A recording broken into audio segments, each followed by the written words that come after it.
Hello student, कालच्या आपल्या लेक्चरमध्ये आपण मूव्हिंग चार्जेसमध्ये टाइम पिरियड काय असतो, रेडियस काय असते इथपर्यंत पाहिलेले आहेत.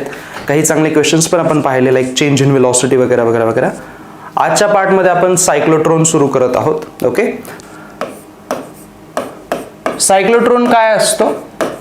It is a device used to accelerate charged particles. Charged particles म्हणजे पॉझिटिव्ह नेगेटिव्ह सगळे चालले त्याच्यामध्ये, सगळ्यांनाच तो ॲक्झलरेट करतो. बघा, चार्ज पार्टिकलला ॲक्झलरेट करायला इलेक्ट्रिक फील्ड लागतं, कारण इलेक्ट्रिक फील्ड काय करतो, चार्ज पार्टिकलवरती फोर्स लावतो आणि त्या फोर्समुळे तो ॲक्झलरेट होतो. पण तुमच्या हे लक्षात येत असेल तर समजा या दोन हातांमध्ये माझ्या इलेक्ट्रिक फील्ड आहे इथून इथपर्यंत, तर तुमचा चार्ज पार्टिकल इथून इथपर्यंत ॲक्झलरेट होईल. ह्यांच्यामध्ये काहीतरी व्होल्टेज असेल है ना, मग त्याची कायनेटिक एनर्जी कशी वाढेल? Charge into potential difference between these two point. ठीक आहे, मला जर जास्त ॲक्झलरेशन हवं असेल, मी ह्या इलेक्ट्रिक फील्डचं लेंथ वाढवू शकतो, म्हणजे इथलं व्होल्टेज वाढेल, त्यामुळे त्याची कायनेटिक एनर्जी पण वाढेल. Meaning, if I want to accelerate the charge more, I have to use extra space. जर मला इलेक्ट्रिक फील्डची व्हॅल्यू जर तेवढीच ठेवायची असेल, स्ट्रेंथ, तर मला जास्त रिजन वापरावा लागेल. आणि यू कॅन सी की हे असं रिजन वाढतच जाईल, म्हणजे ह्याची लेंथ वाढतच जाईल to accelerate that particle more and more. तर हे खूप जास्त क्रिटिकल बनतं. हे एका स्ट्रेट लाईनमध्ये आपल्याला त्या चार्ज पार्टिकलला ॲक्झलरेट करावं लागत आहे. So I have to create a very long electric field in that region, है ना. पण आपण त्याला थोडंसं लहान करू शकतो युझिंग दिस सायक्लोट्रॉन मेथड. सायक्लोट्रॉनमध्ये काय केलं जातं बघा, सायक्लोट्रॉनमध्ये दोन इलेक्ट्रिक आणि मॅग्नेटिक फील्ड वापरले जातात, म्हणजे दोन्ही फील्ड वापरले जातात. तुम्हाला हा जो मधला रिजन दिसतोय, आपण थोडंसं फेंट कलर मध्ये दाखवूयात. हे बघा, इथे जी ओपनिंग दिसते तुम्हाला, ही वाली ओपनिंग, या ओपनिंग मध्ये इलेक्ट्रिक फील्ड असतं. ह्या छोट्याशा ओपनिंग मध्ये हे जे दोन स्ट्रक्चर आहेत ह्यांना डी म्हणलेलं आहे, डीज, हे डीज आहेत. तर या छोट्याशा रिकाम्या जागेमध्ये इलेक्ट्रिक फील्ड, एवढ्या छोट्या जागेमध्ये इलेक्ट्रिक फील्ड असतं. आणि हे जे डीज दिसत आहेत तुम्हाला, इथं मात्र मॅग्नेटिक फील्ड असतं. या रिजन मध्ये मॅग्नेटिक फील्ड असतं. होतं काय बघा, तुमचा चार्ज पार्टिकल आहे बघा, इथं आहे, समजा इथं आहे स्टार्टिंग पॉइंटला, समजा तो पॉझिटिव्हली चार्ज पार्टिकल आहे.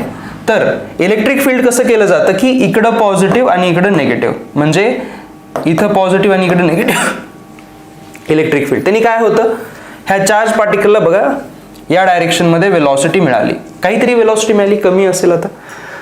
ज्या मोमेंटला तो या रिजन मध्ये जातो, कोणत्या, या लेफ्ट साइडच्या डी मध्ये जातो, तिथं मॅग्नेटिक फील्ड ठेवलेलं आहे. मॅग्नेटिक फील्ड त्यांनी असं बाहेर दिलेलं आहे, आपल्याला डॉट दिलेला आहे, है ना. तर बघा, ही माझ्या चार्जची वेलॉसिटी होती आणि वेलॉसिटी आणि बी फील्ड बाहेर, तर त्यावरती फोर्स असा वर लागेल, फोर्स वर लागेल म्हणजे तो असा सर्कल कंप्लीट करेल, इथपर्यंत येईल तो. आता मॅग्नेटिक फील्डच्या जर बाहेर गेला तर सिंपल आहे, तर तो आता टर्न नाही होणार, तो स्ट्रेट लाईन मध्ये जायचा प्रयत्न करेल.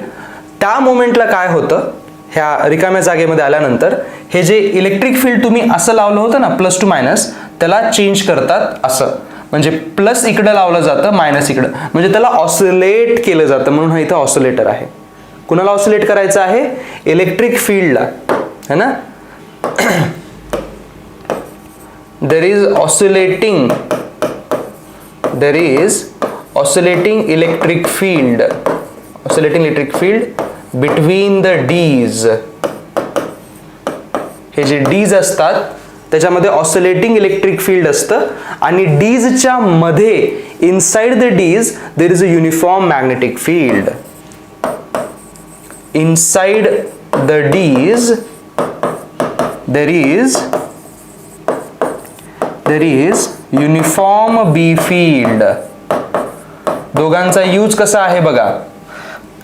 आपण काय केलं आता, इलेक्ट्रिक फील्डला शिफ्ट केलं, म्हणजे इकडं प्लस इकडं मायनस होता, आता इकडं प्लस तिकडं मायनस झाला. त्याचा इफेक्ट काय होईल, हा जो पॉझिटिव्ह चार्ज परत ह्या रिकाम्या जागेत एंटर करतोय त्याची स्पीड अजून वाढेल. कळले, इथं जेवढी झाली होती त्याच्यापेक्षा इथं वाढेल. सी, मॅग्नेटिक फील्ड मध्ये असताना स्पीड वाढत नाही. लक्षात आहे, मॅग्नेटिक फील्ड वर्क करत नसतं. सो मॅग्नेटिक फील्ड तुमची स्पीड वाढवणार नाही. इलेक्ट्रिक फील्ड स्पीड वाढवतं, एकदा इथं एकदा इथं. काय होईल आता, मॅग्नेटिक फील्ड मध्ये गेल्यानंतर आपल्याला माहिती आहे की जी रेडियस असते ती mv/bq असते. तुम्ही बी फील्ड बदलत नाहीये, तुम्ही चार्ज बदलत नाहीये, पण प्रत्येक एका मोमेंटला, म्हणजे इथं जेवढी वेलॉसिटी होती त्यापेक्षा जास्त वेलॉसिटी आता इथं झालेली आहे, म्हणजे वेलॉसिटी आता वाढणार आहे, तर रेडियस पण वाढेल. मग म्हणून बघा, हा जो पहिला सर्कल एवढा छोटा बनलाय, दुसरा सर्कल बघा मोठा बनलाय, कारण इथं रेडियस वाढलेली आहे. इथं रेडियस v1 आहे, सॉरी वेलॉसिटी v1 आहे, इथं वेलॉसिटी v2 आहे. परत एकदा तो पुढच्या एंट्री पॉइंटला येतो, परत इलेक्ट्रिक फील्ड शिफ्ट होतं, इथं प्लस इथं मायनस, तो अजून जोरात जातो, वेलॉसिटी वाढते, v3 होते, त्यामुळं परत मोठी रेडियस होते. हे असं परत एकदा इलेक्ट्रिक फील्ड शिफ्ट होतं. So electric field continuously shift करत आहे, त्याच्यामुळे काय व्हायलंय, प्रत्येक एंट्री पॉइंटला चार्ज पार्टिकलची स्पीड वाढवली जाते. इलेक्ट्रिक फील्ड त्याला ऍक्झलरेट करून त्याची स्पीड वाढवतोय, पण मॅग्नेटिक फील्ड काय करतोय, तो स्पीड वाढवत नाहीये, तो फक्त त्याला रिटर्न आणतोय की तू परत एकदा ऍक्झलरेट हो इलेक्ट्रिक फील्ड मधून. सो इथे इलेक्ट्रिक आणि मॅग्नेटिक फील्डचे दोन पर्पज आहेत वेगवेगळे. Electric field increases the speed, whereas magnetic field changes the direction. ठीक आहे, आपण इथे ते लिहून घेऊ. इथे ते लिहून घेऊ आपण, महत्वाचे आहे ते, है ना. बघा, ई फील्ड काय करतं, इन्क्रीजेस स्पीड, आणि B field changes direction. Electric field direction change करत नाही, मॅग्नेटिक फील्ड स्पीड इन्क्रीज करत नाही. दोघांचं स्वतःचं काम आहे. पण I will ask another question here. ह्या मधल्या रिजन मध्ये असताना, म्हणजे इलेक्ट्रिक फील्ड मध्ये असताना पार्टिकल ऍक्झलरेटेड आहे का? आहे, कारण त्याची स्पीड इन्क्रीज होते, डेफिनेटली तो ऍक्झलरेटेड पाहिजे. पण जेव्हा तो बी फील्ड मध्ये आहे, म्हणजे या डीज मध्ये आहे, तेव्हा तो ऍक्झलरेटेड आहे का? त्याची स्पीड सेम राहणार आहे. तर येस, इट इज ऍक्झलरेटेड. कसला ऍक्झलरेशन आहे हे? सेंट्रिपिटल ऍक्झलरेशन आहे. सो इलेक्ट्रिक फील्ड मध्ये तुमच्या चार्ज पार्टिकलला लिनियर ऍक्झलरेशन मिळतं to increase the speed, whereas magnetic field मध्ये सेंट्रिपिटल ऍक्झलरेशन मिळतं. का बरं देतोय मी हे थेरॉटिकल प्रश्न बनवू शकतात की in the cyclotron where is the charged particle accelerated? Is it in the electric field or is it in the magnetic field? In none or in both. दोघांमध्ये चार्ज पार्टिकल ऍक्झलरेटेड असतो, पण त्या ऍक्झलरेशनचा मीनिंग वेगळा आहे, त्यांचं पर्पज वेगळं आहे. Electric field मधलं ऍक्झलरेशन फक्त स्पीड वाढवण्यासाठी आहे, डायरेक्शन बदलण्यासाठी नाही. पण मॅग्नेटिक फील्ड मधलं ऍक्झलरेशन फक्त डायरेक्शन बदलण्यासाठी आहे, स्पीड बदलण्यासाठी नाही. तर बघा, आपण किती इंजिनियस पद्धतीनं कमी जागेमध्ये तुमच्या चार्ज पार्टिकलला जास्तीत जास्त एनर्जी देण्याचा प्रयत्न केलेला आहे. कळतंय? मॅग्नेटिक फील्ड काय करतं, बाबा तू लांब नको जाऊ, रिटर्न ये, आणि इतक्या छोट्याशा इलेक्ट्रिक फील्डच्या रिजन मध्ये आपण परत परत परत परत परत परत त्या चार्ज पार्टिकलला एनर्जाइज करतोय. आणि हळूहळू काय होतं, मग त्याची रेडियस इतकी वाढते की तुम्ही त्याच्या मॅक्सिमम शेप पर्यंत पोहोचतात, आणि इव्हेंच्युअली तुम्हाला ह्या चार्ज पार्टिकलला बाहेर काढावं लागतं. समजतंय? सो इथं हे समजून घ्या, magnetic field is not increasing the energy. आपण तो पॉइंट इथं लिहून घेऊ वाटलं तर. Magnetic field is not increasing the energy.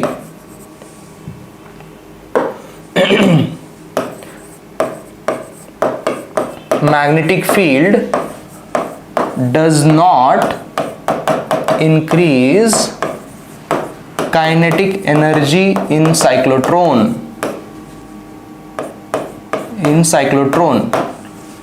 पण कोण इन्क्रीज करतं मग? Electric field increases kinetic energy. आणि कायनेटिक एनर्जीचं इक्वेशन काय असतं मग?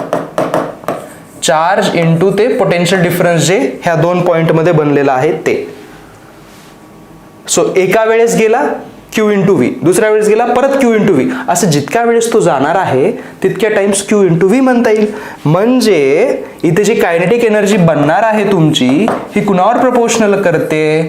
तुमचा चार्ज किती आहे त्यावरती. कारण त्या दिलेल्या सायक्लोट्रॉनला हे व्होल्टेज तर सेमच राहणार आहे. ओके, सो हा एक खूप महत्वाचा पॉइंट आहे की kinetic energy depends only on the charge of the particle. दुसरी एक गोष्ट महत्वाची आहे ती म्हणजे सायक्लोट्रॉनची फ्रीक्वेन्सी.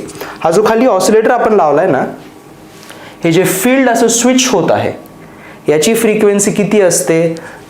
तर तुम्हाला हे समजून घ्यायला पाहिजे की इथं जसे सर्कल्स कंप्लीट होत आहेत अगदी तशाच पद्धतीनं ह्यानं स्वतःला चेंज केलं पाहिजे.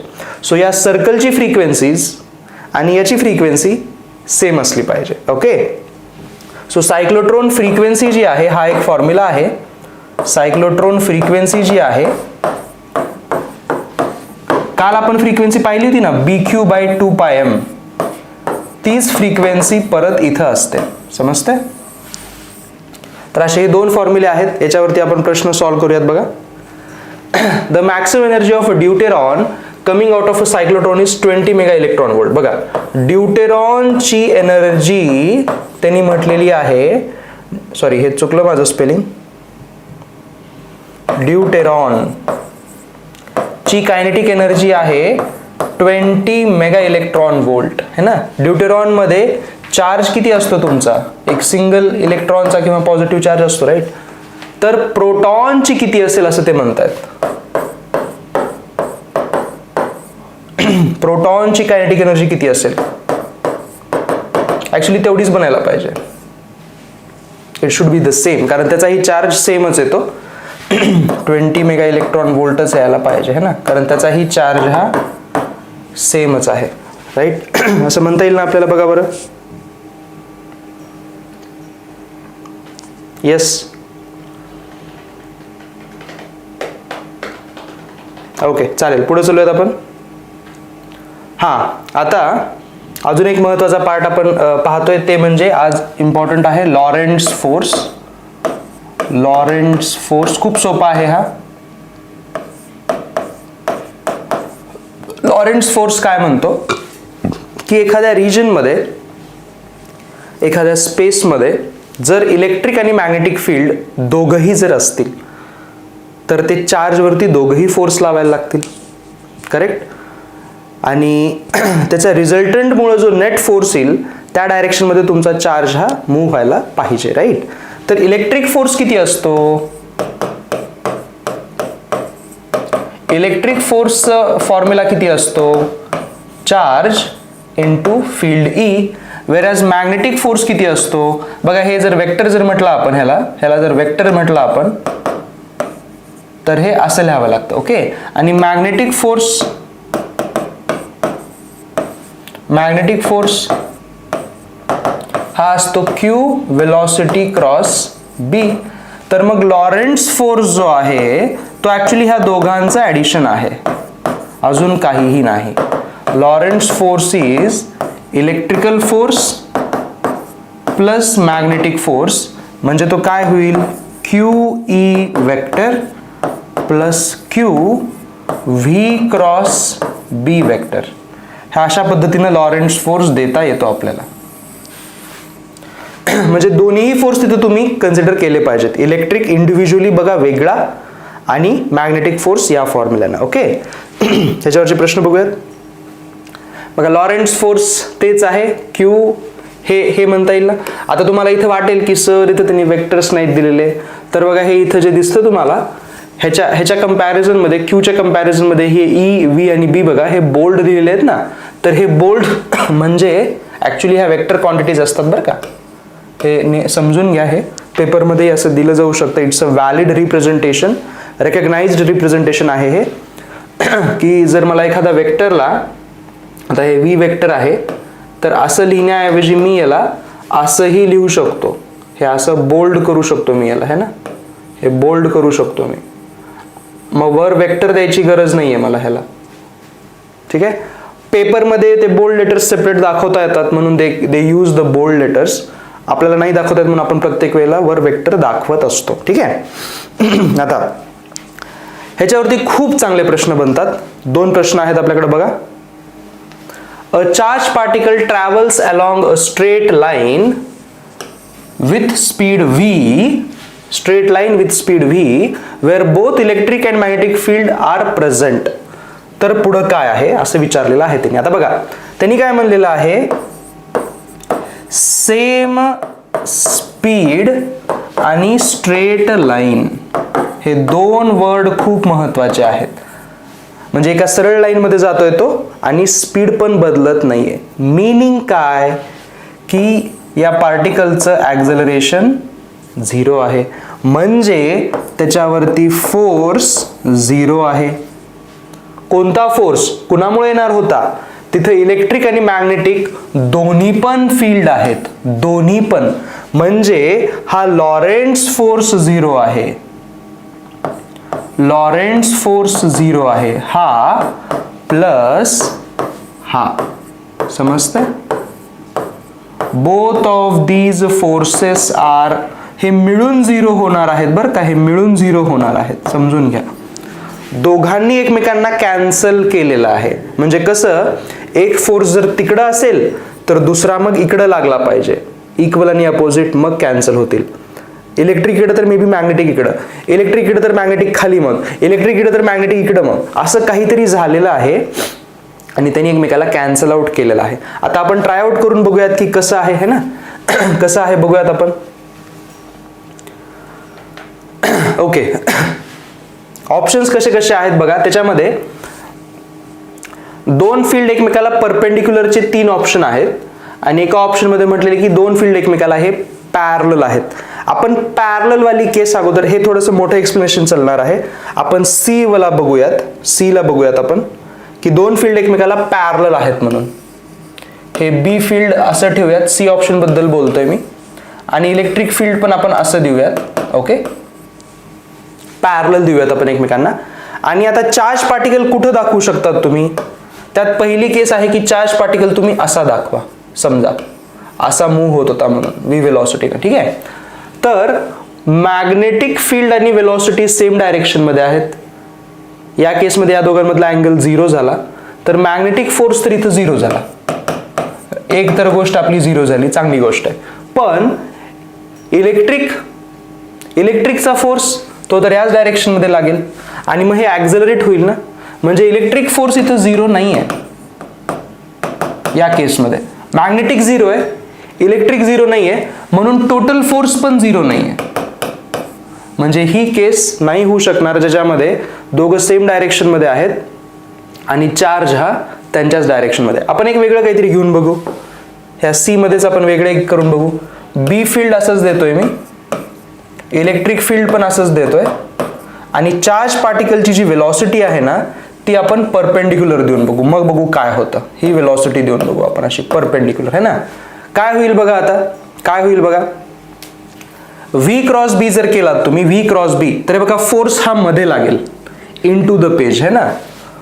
तर मॅग्नेटिक फोर्स हा नॉन झिरो असेल, इन टू द पेज म्हणजे क्रॉस झाला तो असा मध्ये. आणि इलेक्ट्रिक फोर्स इलेक्ट्रिक फील्डच्या डायरेक्शन मध्ये, म्हणजे इकडं फोर्स लागेल हा, म्हणजे हा पण 0 नाहीये, इलेक्ट्रिक फोर्स पण 0 नाहीये. पण डू यू सी दॅट हा राईट साइडला आहे आणि हा मध्ये आहे दुसरा. हे दोघे एकमेकाला कॅन्सल करू शकतात का?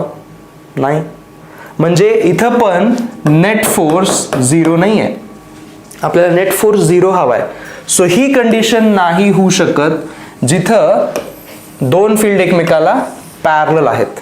सो हे समजून घ्या, बी फील्ड आणि इलेक्ट्रिक फील्ड जर एकमेकाला पॅरलल असतील तर तुमच्या चार्ज पार्टिकलवरती डेफिनेटली फोर्स येईल, डेफिनेटली येणार आहे, 100% येणार आहे. असं होऊ शकत नाही की नेट फोर्स 0 होतो. ह्याचा अर्थ आपल्याकडे आता दुसरीच कंडिशन आहे, ती म्हणजे दोन्ही फील्ड एकमेकाला परपेंडिक्युलर, तर आपण पुढच्या पेजवरती ते बघूयात. दोन फील्ड एकमेकाला परपेंडिक्युलर ज्याच्यावर 3 ऑप्शन ए, बी आणि डी दिलेले होते है ना. तर ए, बी आणि डी साठी आपण ट्राय करतोय आता की हे दोन फील्ड एकमेकाला परपेंडिक्युलर देऊयात आपण. हे बघा, हे बी फील्ड असं देऊयात, इलेक्ट्रिक फील्ड असं देऊयात.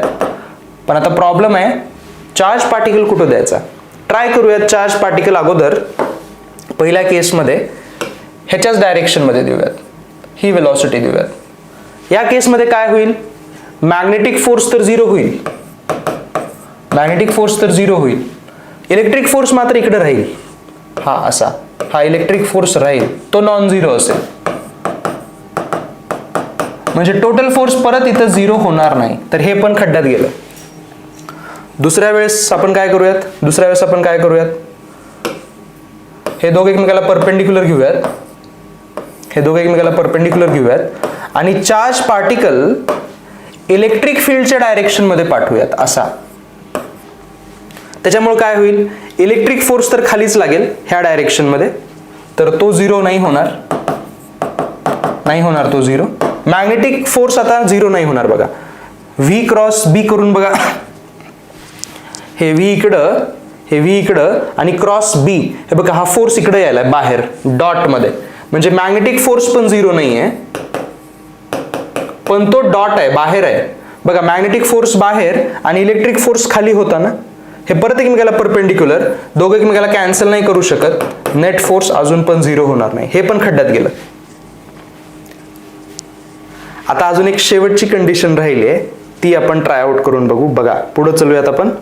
लास्ट आपला आहे, तेच आपलं करेक्ट आन्सर येणार आहे की दोन्ही फील्ड एकमेकाला परपेंडिक्युलर आहेत,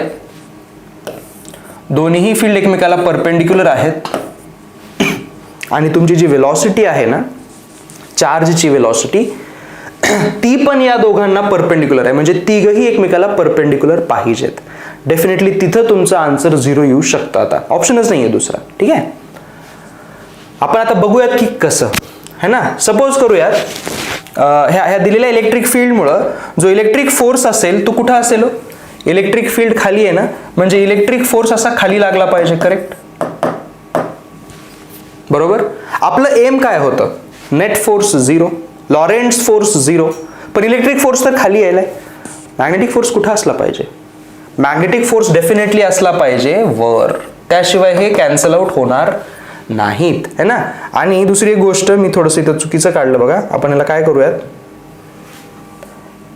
मॅग्नेटिक फोर्स खाली दाखवला मी, इलेक्ट्रिक फोर्स खाली दाखवला, मॅग्नेटिक फोर्स तितक्याच व्हॅल्यूचा वर असला पाहिजे. हे दोन ॲरो सेम असले पाहिजेत. करेक्ट, म्हणजे बी फील्ड जर इकडं असेल तर मॅग्नेटिक फोर्स वर येण्यासाठी वेलॉसिटी कुठं असावी. बघा बरं, याचा ट्राय आउट करून बघा.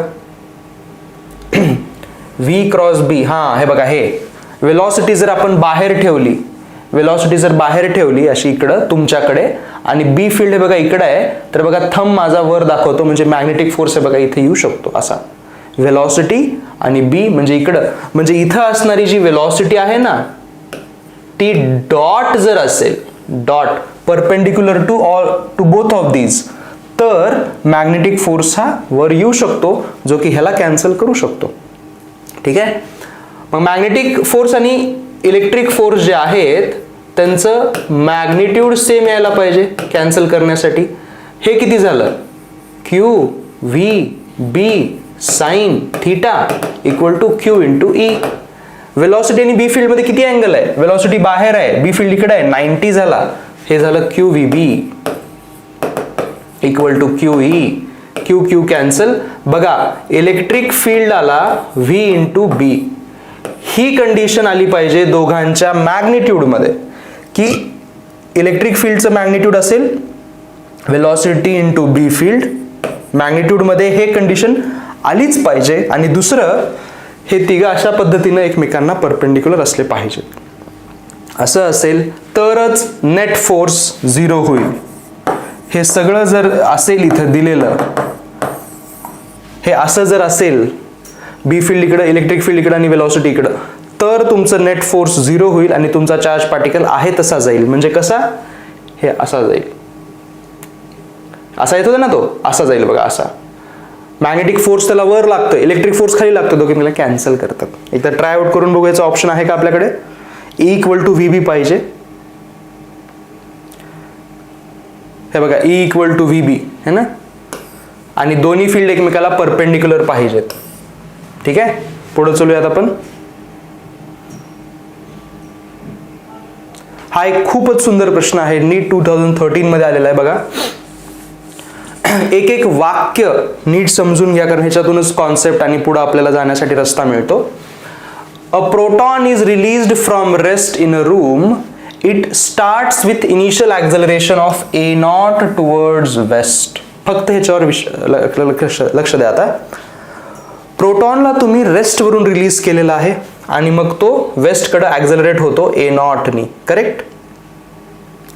शेवटी काय विचारले त्यांनी, इलेक्ट्रिक आणि मॅग्नेटिक फील्ड सांगा काय आहेत, त्याच्यावरती आपण जाऊयात है ना.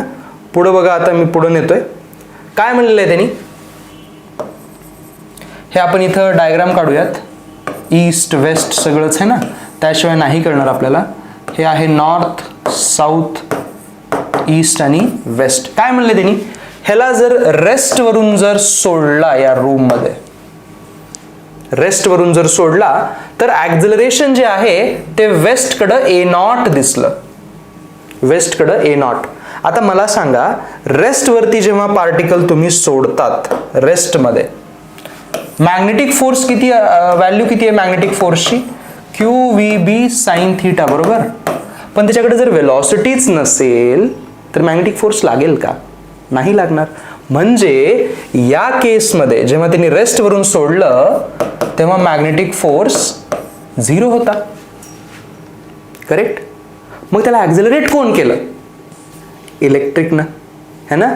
ह्याचा अर्थ इलेक्ट्रिक फोर्स जो होता तो किती असला पाहिजे, ह्याचं ॲक्झलरेशन A0 आहे आणि मास m होतं, तर ma0 हे ॲक्झलरेशन असलं पाहिजे त्याचं है ना. इलेक्ट्रिक फोर्स किती असतो, Q × E = ma0. म्हणजे इलेक्ट्रिक फील्ड किती आलं, ma0 / चार्ज. आता त्यांनी चार्ज किती दिलाय, प्रोटॉन आहे म्हणजे त्याला त्यांनी E लिहितायत. सो मी इलेक्ट्रिक फील्डची व्हॅल्यू लिहू शकतो ma0 / E. पण हा पॉझिटिव्ह चार्ज आहे ना, पॉझिटिव्ह चार्ज वरती इलेक्ट्रिक फील्डच्या डायरेक्शन मध्ये फोर्स लावत असतो. कुठं फोर्स लावलाय, इकडं. फोर्स इकडं होता बघा, हा इलेक्ट्रिक फोर्स इकडं होता, म्हणजे इलेक्ट्रिक फील्ड इकडं असलं पाहिजे आणि त्याची व्हॅल्यू एवढी बघा. पहिला आन्सर झालेला आहे. इलेक्ट्रिक फील्ड ma0 / E आहे वेस्टकडं. मी इथं हे काढून घेतोय की माझं इलेक्ट्रिक फील्ड हे इकडं आहे. झालं, माझं एक आन्सर झालेलं आहे बघा. इलेक्ट्रिक फील्ड ma0 / E बघा. वेस्टवाले हे दोन ऑप्शन माझ्याकडे आहेत. आता ह्या दोघांमध्येच मला चूज करायचं आहे. ऑलराईट, आता पुढे जाऊयात आपण. काय म्हणलेलं आहे बघा, वाचूयात. When the particle is projected towards north with speed v0, जेव्हा त्याला आपण स्पीड देऊ नॉर्थकडे v0 ची, तेव्हा त्याचं इनिशियल ॲक्झलरेशन हे 3a0 आलं वेस्टकडं है ना. नॉर्थकडे जर फेकलात तर 3a0 ॲक्झलरेशन आलं वेस्टकडं. पुढे चला बघा. आता हे अगोदरचं होतं रेस्टमध्ये असताना. आता इथं मी काढतोय, वेगळ्या कलरमध्ये काढूयात आपण. बघा, नॉर्थकडे फेकले तुम्ही, ह्याला नॉर्थकडे वेलॉसिटी दिलेली आहे, ठीक आहे. आता गंमत बघा, जेव्हा असं तुम्ही केलात तेव्हा वेस्टकडं 3a0 ॲक्झलरेशन आलेलं आहे. 3a0 कुणामुळे आला असेल आता, हा जास्त मॅग्नेटिक फील्डमुळे आलेला आहे. सी, तुमचं इलेक्ट्रिक फील्ड अजून पण आहे ना वेस्टकडं, त्यानं तुम्हाला a0 ॲक्झलरेशन वेस्टकडं देणारच आहे. हे इलेक्ट्रिक फील्ड जे आहे ते तुम्हाला वेस्टकडं a0 ॲक्झलरेशन देणारच आहे. पण आता 3a0 का आलं मग, म्हणजे 2a0 ॲक्झलरेशन जे आहे वेस्टमध्ये ते दिलेलं आहे बी फील्डनं. कारण इलेक्ट्रिक फील्डनं a0 दिलेलं होतं, म्हणजे बी फील्डनं 2a0 दिलेला आहे. म्हणजे मॅग्नेटिक फोर्स किती आला, mass into acceleration. So 2ma0 west मधला मॅग्नेटिक फोर्स आहे. करेक्ट. बघा हे वेस्ट मध्ये जर मॅग्नेटिक फोर्स असेल, वेलॉसिटी जर इकडे असेल, तर आपलं बी फील्ड कुठं पाहिजे, व्ही क्रॉस बी, इकडं आपलं बी फील्ड यायला, फोर्स यायला पाहिजे ना. वेस्ट मध्ये हा मॅग्नेटिक फोर्स आला पाहिजे, म्हणजे थंब माझा इकडं पाहिजे, वेलॉसिटी इकडं आहे. बघा बी फील्ड हे मध्ये असलं पाहिजे ना, हे असं मध्ये असलं पाहिजे. कळतंय तुम्हाला, हे असं, हे मध्ये म्हणजे कुठं आहे, हे मध्ये म्हणजे कुठं आहे, this is downward. B field हे डाऊनवर्ड हवा आहे. So QVB is equal to 2ma0. मग बी फील्डची व्हॅल्यू किती आली, 2ma0 divide by charge into velocity. हे डाऊन असलं पाहिजे बघा magnetic field. 2ma0 by QV down. हे बघा हे इथं आहे बघा ऑप्शन. समजतंय. तर अशा पद्धतीनं हा एक खूप चांगला प्रश्न आहे. 2-3 वेळेला रिवाइज करून बघा. ठीक आहे. A long solenoid carrying a current I is placed with its axis vertical. हा तुमचा सोलेनॉइड आहे. A particle of mass m and charge q is released from the top of the solenoid. हे बघा हा इथून हा पार्टिकल असा सोडून दिला जाणार आहे. हा असा खाली पडणार आहे. Okay. Its acceleration is g being acceleration due to gravity. आता बघा जर इथं सोलेनॉइड वगैरे नसता तर काय झालं असतं, हा ग्रॅव्हिटीमुळे जी ॲक्झलरेशन खाली पडला असता. जर सोलेनॉइड नसता तर ह्याला आपण फ्री फॉल म्हटलं असतं. करेक्ट.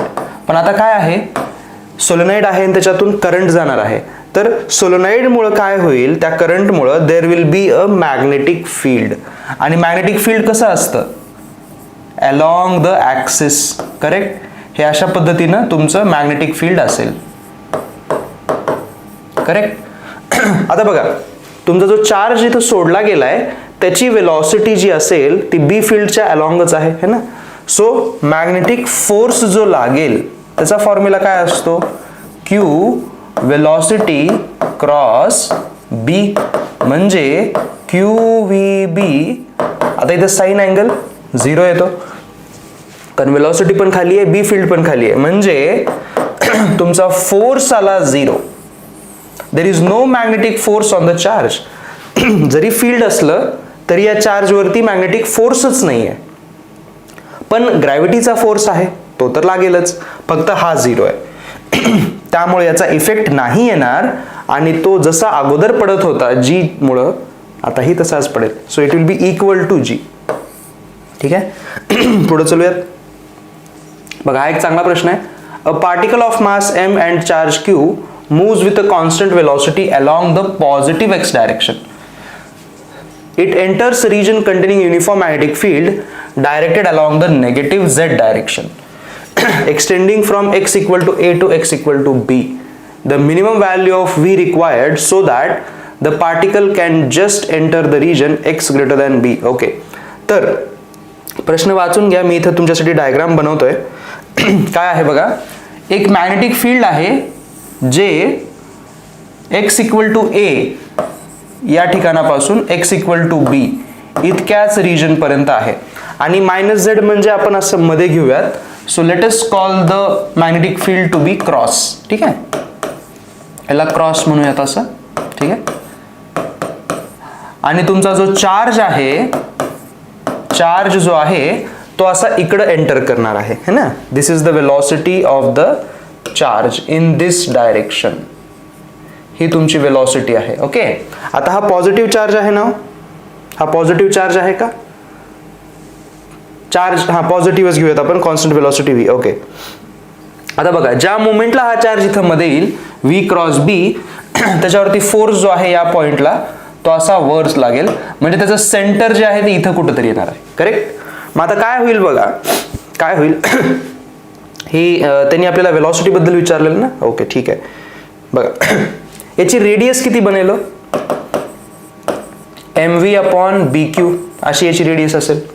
करेक्ट. म्हणजे हे बघा तुम्ही बी फील्ड चार्ज आणि मासला काही करत नाहीयेत, तुम्ही वेलॉसिटी विचारताय त्या प्रश्नामध्ये, right. So what can I say that the radius is proportional to the velocity with which you have thrown the object, है ना.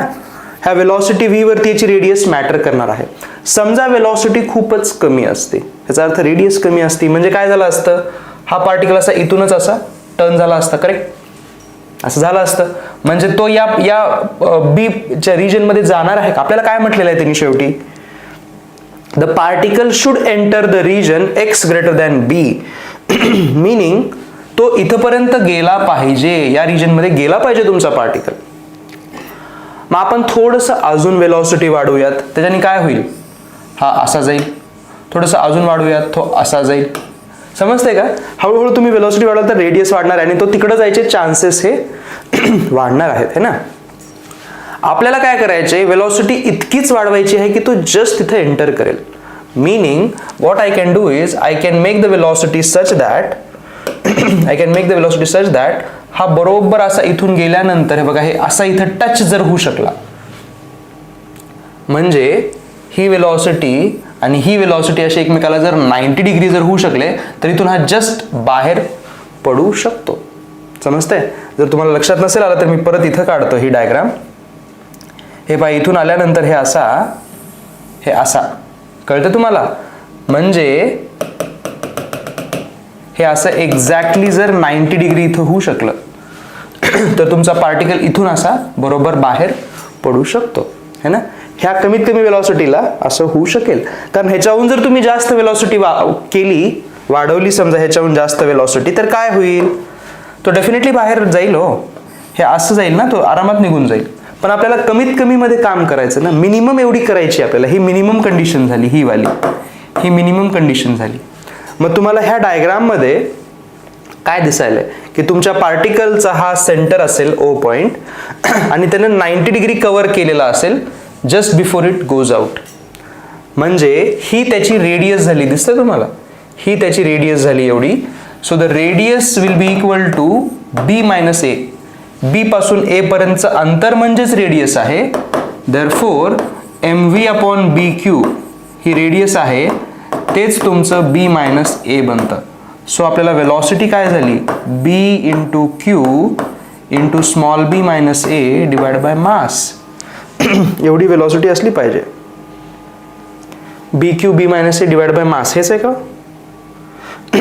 ठीक आहे, सेकंड ऑप्शन यायला पाहिजे. ठीक आहे. तर असे काही चांगले प्रश्न असतात त्याच्यामध्ये. ठीक आहे.